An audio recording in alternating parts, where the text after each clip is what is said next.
Hello नमस्कार, स्वागत है एक बार फिर से आपका हमारे चैनल में जिसका नाम है चारों दिशाओं में भारत। इसमें हम लेकर आते हैं भारत से जुड़ी हुई अन्य देशों के साथ 5 बड़ी खबरें। आशा करते हैं आपका आज का दिन अच्छा रहे और आप अपने लक्ष्य की तरफ बढ़ते रहें। फिलहाल हम बढ़ते हैं आज के पहली खबर की ओर। भारत सुपर पावर बन रहा और हम भीख मांग रहे। पाकिस्तान के मौलाना डीजल का संसद में छलका दर्द। पाकिस्तान के राजनेता चाहे जितना भारत का विरोध करें, लेकिन एक बात तो वो भी मानने लगे हैं कि हिंदुस्तान उनसे बहुत आगे निकल गया है। अब एक कट्टर भारत विरोधी पाकिस्तानी मौलाना और राजनेता ने पाकिस्तान की संसद के भीतर भारत की जमकर तारीफ की है, जिसका वीडियो वायरल हो रहा है। मौलाना डीजल के नाम से मशहूर पाकिस्तानी सांसद और जमीयत उलेमा इस्लाम पाकिस्तान के अध्यक्ष मौलाना फजलुर रहमान का भारत को लेकर दर्द सामने आ गया। उन्होंने कहा कि आज भारत सुपर पावर बनने की तैयारी कर रहा है और पाकिस्तान दुनिया के देशों के सामने आर्थिक मदद के लिए हाथ फैलाए खड़ा रहता है। पाकिस्तान की मौजूदा हालत बताते हुए फजलुर रहमान ने भारत और पाकिस्तान की तुलना कर डाली। पाकिस्तान की संसद में बोलते हुए मौलाना फजलुर रहमान ने कहा, हम अपनी मर्जी से कानून भी नहीं बना सकते हैं। इस पार्लियामेंट के ऊपर हम सब फक्र करते हैं कि हम वीवीआईपी हो गए हैं। हिंदुस्तान और हम एक ही दिन आजाद हुए। आज वो दुनिया की सुपर पावर बनने के ख्वाब देख रहा है और हम दिवालिया बनने से बचने के लिए भीख मांग रहे हैं। कौन जिम्मेदार है इसका? घूमकर बात राजनेताओं पर आती है। दूसरी खबर चाइना से। भारत का दौरा टाल दिया, फिर चीन पहुंच गए एलन मस्क। आखिर क्यों? बीजिंग की अपनी औचक यात्रा के दौरान अरबपति कारोबारी एलन मस्क ने चीन में टेस्ला वाहनों को कुछ संवेदनशील स्थानों पर ले जाने पर लगे प्रतिबंधों को हटाने पर चर्चा करने के लिए चीनी प्रधानमंत्री ली कियांग एवं अन्य अधिकारियों से मुलाकात की है। सरकारी मीडिया की तरफ से यह जानकारी दी गई है।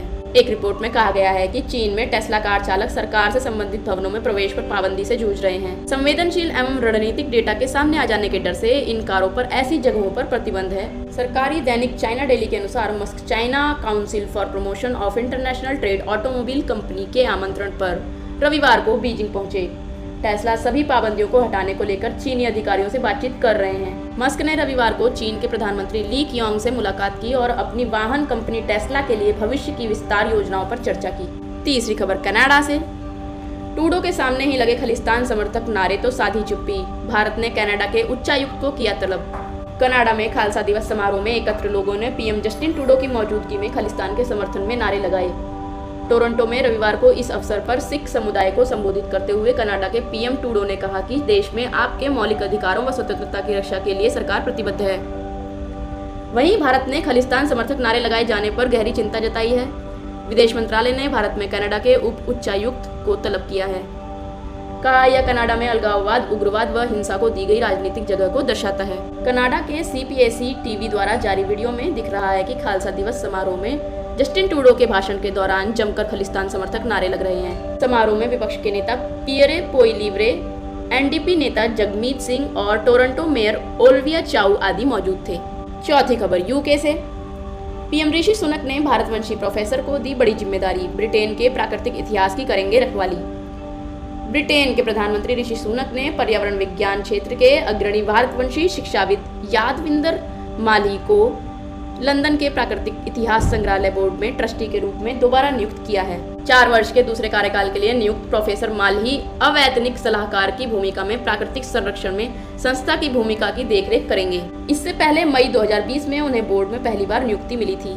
प्रोफेसर माल्ही ने अपनी नियुक्ति पर खुशी व्यक्त करते हुए कहा कि मेरा उद्देश्य अद्भुत, सम्मानित और बहुचर्चित संस्थान को अनुसंधान और सार्वजनिक नीतिगत जुड़ाव में मदद करना है। उन्होंने कहा कि सबसे बुनियादी सवाल है कि हम प्राकृतिक दुनिया के साथ अपने संबंधों को कैसे समझ और पुनर्स्थापित कर सकते हैं।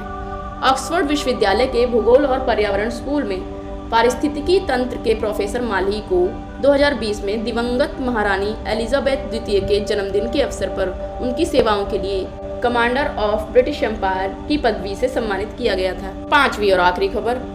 हड़प्पा सभ्यता से पुराना है भारत और ईरान का रिश्ता। ऋग्वेद अवेस्ता में भी है जिक्र। भारत की आज़ादी के समय विभाजन का दंश भारत और ईरान के रिश्ते पर भी पड़ा। हालांकि धीरे धीरे दोनों देशों के रिश्तों में गर्माहट आना शुरू हुई। भारत के विरोध में पाकिस्तान का साथ देने वाला ये देश धीरे धीरे भारत का खास दोस्त बनता चला गया। ईरान इजराइल के बीच बढ़ते तनाव के बीच इस बात पर बहस चल रही है कि यदि दोनों देशों में युद्ध होता है तो भारत किसका साथ देगा। दरअसल दोनों ही देशों से भारत के घनिष्ठ संबंध हैं। खासतौर से ईरान के साथ भारत का संबंध हड़प्पा और मेसोपोटामिया सभ्यता के दौरान से है। ईरान में भारतीय दूतावास की वेबसाइट के मुताबिक 2000 से 3000 ईसा पूर्व आधुनिक इराक और ईरान और उत्तर पश्चिम भारत में रहने वाले लोग एक ही क्षेत्र से आए थे। दोनों इलाकों की खुदाई में मिले समकालीन मोहरों और डिजाइनों में समानता से भी इसकी पुष्टि होती है।